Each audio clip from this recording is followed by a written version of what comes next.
Good afternoon, everyone, and first and foremost, thank you for coming today. My name is Anthony Boddy. I'm the Director of the Department of Regional New South Wales within the New South Wales Government.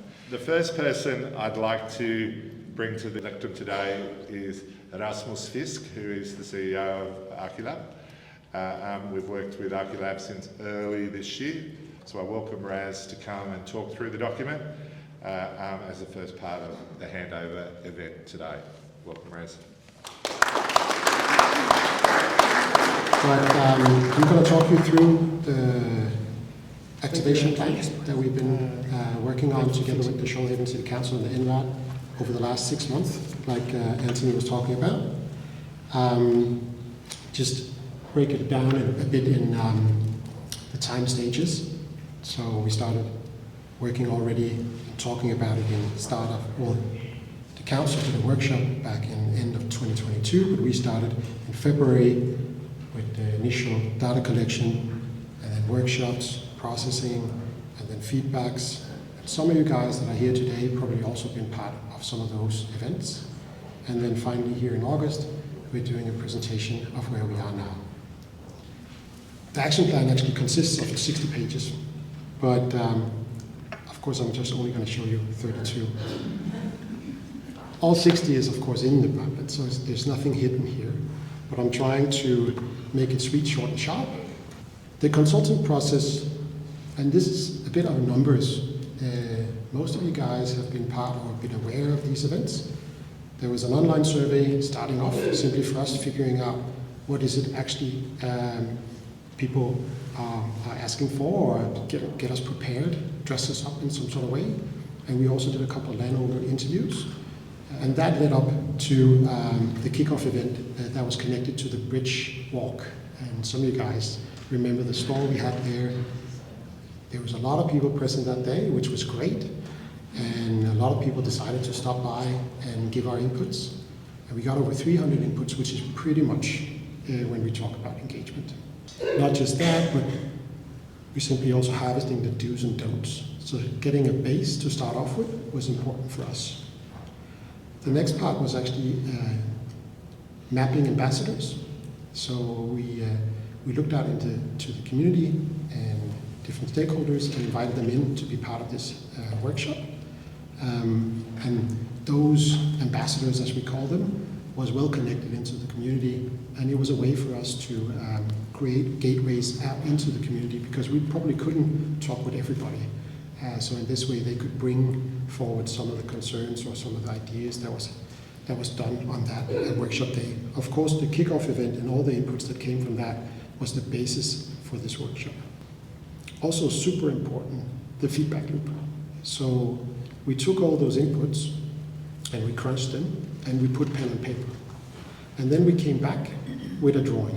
So the engagement part and the process that I went through led up to us creating 12 strategy and design principles. So one of the 12 was about turning the grid towards the water. So again, it was a question about the Nowra being built up from the inland and out, and embracing the water was also a way of going more perpendicular with the new grid system to the water. So you had a direct access from the city to the water. We need to make sure that it was easy to get around, both as pedestrians, also as on bike, but also in car and also on public transport. And most of you guys probably noticed on this is that we removed one of the larger roads going along the waterfront, and that's very intentional. We didn't want to celebrate the waterfront with parking. We of course acknowledge there needs to be parking, but we just want to put parking in a different spot. We still want to make sure that it's accessible to get to the waterfront by car, so it's not trying to limit anybody to get to the waterfront. But that was one of the major things, is actually figuring out how can we change the road network. A soft riverfront boardwalk, an important part. A lot of people have been asking for this. An active and engaging riverfront. The next part is about creating a human scale road hierarchy. So again, looking at our dimensions for the road, trying to be focusing on can we create different width and different functions. Some of them would have on-street parking, some won't have on-street parking. Some would mainly just be for pedestrians and bikes. Some would have more commercial activities and so forth attached. Preserve and add nature, not just preserve all the nature and the great green space that's already there, but actually also continue adding new green space so it becomes a destination also for parks and recreation. Buildings on the high ground, and that's a crucial one. And I mentioned that report, the flood study, and a lot of concerns has been raised later on in the process about where can we build and where can we build. And right now the flood study shows that this is where we can build. So it's also important that we, in the design, shows that these are the high grounds. And of course, one would say, well, if I want to build on this side over here, why can't we just pour some soil on there and then I can build there too? But water will find its way, and then eventually it will find its way to your neighbor. So that's why the flood study is important, and we have to align with that. Respect the existing landscape and site history. Then there's this one, courtyard housing topology. It's about maximizing the green space, but also thinking in a new way of how to develop so it doesn't become giant footprints with fences around, but it creates semi-private, semi-public areas, but lots of green space in between. An active ground floor, being very specific about what ground floors we should activate, because it's too easy to say that we can pop in cafes all the way around. It's not going to work. They're not going to survive. But where can we put them so they will strengthen up certain roads and certain areas and be part of the community? A city for people, not for cars. That's of course crucial. We want to work with the human scale. So some of you guys, when you look at the plan, you're saying, well, what about all these weird looking shaped buildings? These are just, they're not set in stone that this is not how it's going to look, but it's trying to indicate that we want a variety of different typologies of housing. So we want big, we want small, we want crooked roofs. That gives that, and we of course want something that's not, that relates to the human body. But there is a mix, so we can please both the 2-floor and the 8-floor buildings. And that brings us to the activation plan. And this is of course the concept drawing, and I keep saying this again and again. Before we can move on, we need to put pen on paper, and that's what we've done. And we've been putting pen on paper on all the things that we heard, and that brings us to this drawing. So that brings us to the strategic actions. We have 12 of them too. I'll pick out a couple of following topics. There's public transport and parking, designing with country, life on the river, housing in neighborhoods, parks and green space, and public space and commercial life. But again, here there's a lot more why. There is a lot more text in depth about how these action points came alive. Minimizing empty fortified space. This is a lot about the parking. One of the things that came up again and again and again, and I'm saying this is not as a nagging thing, but as something that we really want to focus on. How do we work with parking? And how do we don't allow parking to dictate us, but how do we work with parking in a smart way? Adding cultural appropriate elements. I talked about the boardwalk, implementing of the river pools and the sandbank, designing a park around Graham Lodge, providing cultural appropriate signage and highlights nature. And then this thing that was really significant for a lot of people, getting close to the water. Right now, the water is maybe just 5 meters away, but you don't feel that you're walking next to it. There's a lot of scrubs and barriers to the water. So this whole idea about how can we create that river walk that makes us want to walk along the river. Build to create human scale and diverse housing. This is an important one.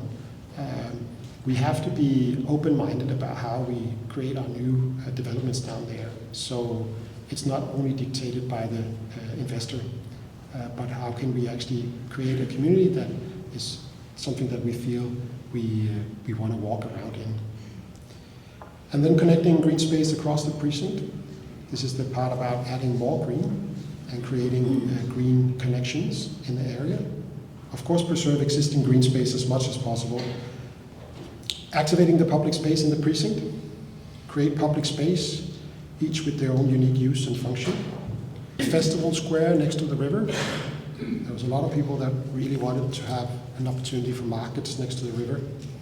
And then the public wharf, sailboats, cafes, restaurants, right at the riverbank. Thank you, Rasmus.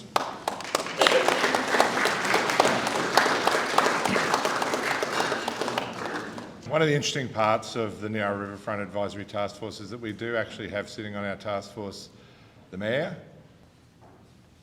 Thanks, AB. Thanks to my colleagues that are in the room. I'm not going to say a few words, I'm going to say a few more than a few words, because this has been quite a long journey. But I want to go back to the beginning of where we started this afternoon, and that was when Uncle Paul was talking about the river and the creatures within the river and the connection to our Aboriginal people, and how important the Yarrabingan story has been to connect with our local Aboriginal people to make sure that this project does not stand alone and creates the pimple on a pumpkin kind of effect with what's going on at Shoalhaven Hospital. As it was also recognised at the beginning of the discussion, we've got a major infrastructure project to the east, but we've also got one to the west.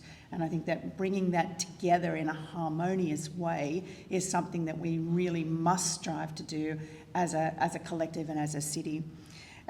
I've really enjoyed the time that I've been able to be present on the Nowra Riverfront Task Force, and I've enjoyed it because I've learnt a lot. And I really want to pay my respects to the staff of Shoalhaven City Council, because they've worked extraordinarily hard to get to the point where we are today, along with all of the other, the different groups that have come on, the different contractors who have gone on. And I think, Raz, that the experience of working with you too has been fantastic, because the Archilab project and process has been something that hasn't really been done before in the Shoalhaven, and to be part of that on the bridge on the night of the opening was really effervescent and quite exciting. And when we had that original conversation about how do we do the process and how do we reach the most amount of people, it was like AB talked a lot about this piece of work and that piece of work. Well, all of the pieces coming together of a great big puzzle. And I know that this is just another piece of a greater puzzle, but those connections to community that evening were tremendous, because I think that was the first time that the average person in Nowra walking the main street, walking on the bridge, had actually connected with something that can be and has the potential to be so massive and a game changer for this city. What makes me really happy about this, because I think that within the next, and I'm going to be really super optimistic, within the next few years that we have got an opportunity to actually make things happen on the ground. And it is going to take money, and it's going to need to take that money and that financial support from our federal friends and, of course, from our state government friends. Because when we look at that, I'm just going to go off-piste as well. Council owns that big chunk of land straight down the middle. Over on this side, we've got a great big chunk of land that's owned by the state government. And then straight to the west, we've got a $500 million hospital that's about to be built. And what's been very clear to this community over the last decade, and particularly in the last few years, is the desperate need for affordable housing for our hospital workers and for our key workers. And with the state government owning that piece of land, or a good majority of that land so close to the hospital, it is really exciting to think that with the state government investing the right amount, putting the right amount of investment, putting the right people, that we can actually see a project there that will inspire the private sector to look at the rest of their holdings across the whole of that riverfront side. And it's really important, I think, that when you go through that document, when we've been through the slides today, what is really important is to get high quality outdoor space.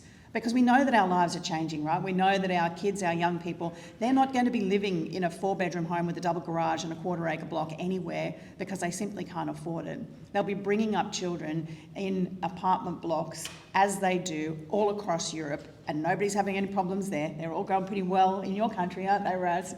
Yeah, but we need to have the high-quality outdoor space so that when we leave the places that we call home, that we have an outdoor collective home where we can gather as community and create community. I really think that, the other thing that was really great was the idea of working with nature.